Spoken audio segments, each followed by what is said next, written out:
ਇੱਥੇ ਮੈਂ ਫੀਲ ਕਰਦਾ ਮੈਂ ਇੱਥੇ ਤਾਂ ਹੈ ਹੀ ਨਹੀਂ।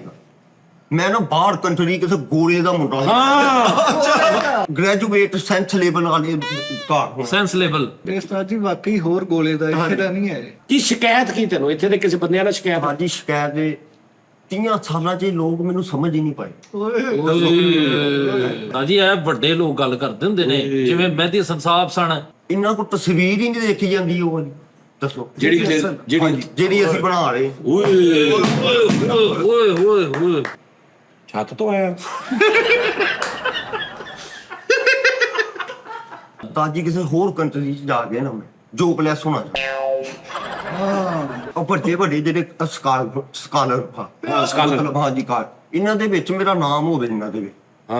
ਕਿਹਨਾਂ ਆਈਡਨ ਮਸਤਾ ਹਾਂ ਨਹੀਂ ਯਾਰ ਗੱਲ ਕਿ ਤੂੰ ਬੇਸ਼ੱਕ ਇੰਨਾ ਪੜਿਆ ਨਹੀਂ ਲੇਕਿਨ ਤੁਸੀਂ ਉਹਦੀ ਥਿੰਕਿੰਗ ਤੇ ਸਮਝੋ। ਸੋਚ ਵੱਡੀ